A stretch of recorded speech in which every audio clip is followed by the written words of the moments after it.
Good morning, students. Today I will teach you how to find the sum of n terms of an AP. Suppose an AP is given in which first term is A, second term A2, third term A3, and it has then n minus 1 term and then nth term. Suppose we have an AP जिसकी first term A है, last term nth term है and common difference जो है वो D है.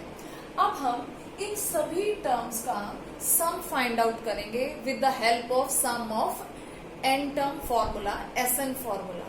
ये formula कैसे derive हुआ, एसएन का फॉर्मूला, आज मैं आपको ये सिखाऊंगी क्योंकि हमें इन सभी को प्लस करना है, यानी कि a plus A2 plus A3 plus n minus 1 term plus nth term. This is given. हम इसे इन्हें प्लस करेंगे तो हम इन सब का फॉर्मूला वैल्यू इन सबकी पुट करेंगे. A is A, A2 is equal to A plus D. अब हम यहाँ A3 का फॉर्मूला भी लिख सकते हैं A प्लस 2D, लेकिन क्योंकि मैंने पीछे से दो टर्म ली है तो मैं आगे से भी दो टर्म को लेके ही इस क्वेश्चन को करूंगी. हम यहाँ इसका फॉर्मूला भी लगा सकते हैं A3 का, लेकिन क्वेश्चन को इजी करने के लिए मैं इसकी वैल्यू नहीं ले रही हूं क्योंकि मैंने पीछे से भी दो टर्म्स ली हैं. प्लस n माइनस 1 टर्म का क्या फॉर्मूला होगा, A plus n minus 1 minus 1D. अगर हमारे पास nth टर्म है तो nth टर्म का हम क्या फॉर्मूला लगाते हैं, a plus n minus 1D. इसी तरह n माइनस 1 टर्म का क्या फॉर्मूला होगा, a प्लस ये n माइनस 1 माइनस 1D. हमने इन सबको प्लस करना है. हमने ये s फाइंड आउट कर लिया इन सबको प्लस करके.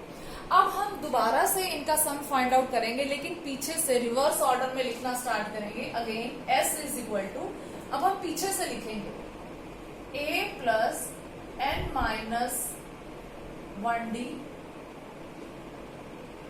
Plus a plus n minus 1 minus 2D plus अब लास्ट की term a plus D, second last, then last term is a. हमने इनको रिवर्स ऑर्डर में लिखा है.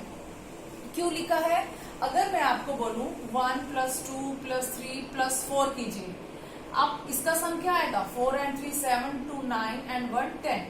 और अगर इसी को मैं रिवर्स ऑर्डर में प्लस करूं 4 प्लस 3 प्लस 2 प्लस 1, क्या सम चेंज होगा, नहीं, अब भी सम 10 ही होगा.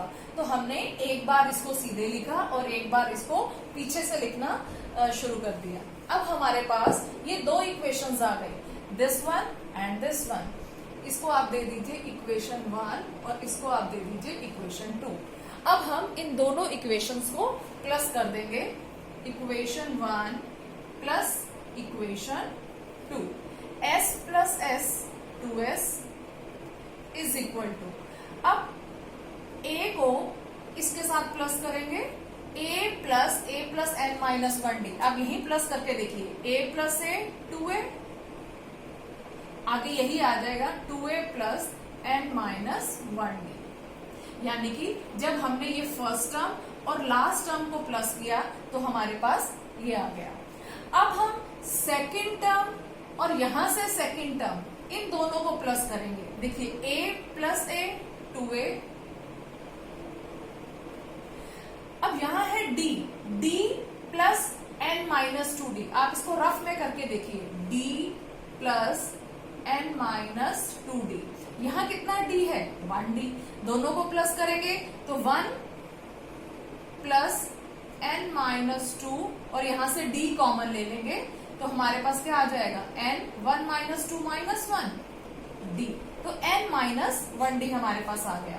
तो हम यहां लिख देंगे 2a plus n minus 1D plus, अब हम लास्ट टर्म पे आएंगे.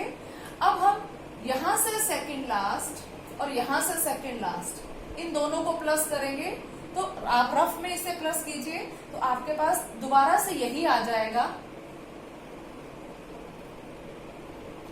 2a plus n minus 1 plus, अब आप इस लास्ट टर्म और a को प्लस कीजिए, a प्लस से 2a प्लस आगे यही आ जाएगा n माइनस 1। तो हमने देखा हमारे पास जब हम फर्स्ट और लास्ट को प्लस करें, सेकंड एंड सेकंड लास्ट को प्लस करेंगे, तो हर बार हमारे पास यही सम आएगा 2a plus n minus 1d, 2a plus n minus 1d, हर बार यही सम आएगा।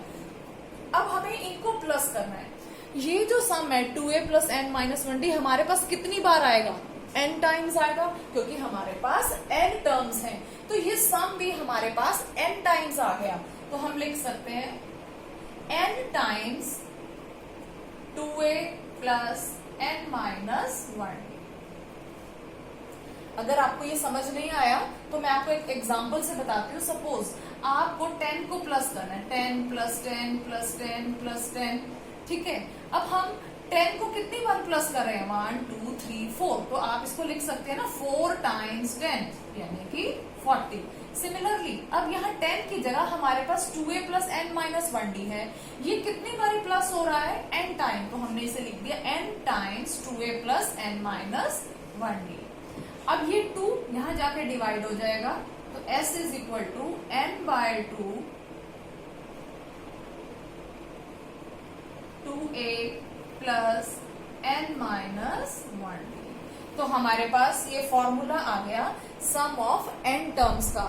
अगर हमें किसी एपी की n टर्म्स को फाइंड आउट करना है, n का मतलब कितनी भी टर्म्स यहाँ हो सकती हैं, तो हम फॉर्मूला अप्लाई करेंगे n by 2 2a plus n minus 1d। हम इसको और सिंप्लीफाई कर सकते हैं n बाय 2।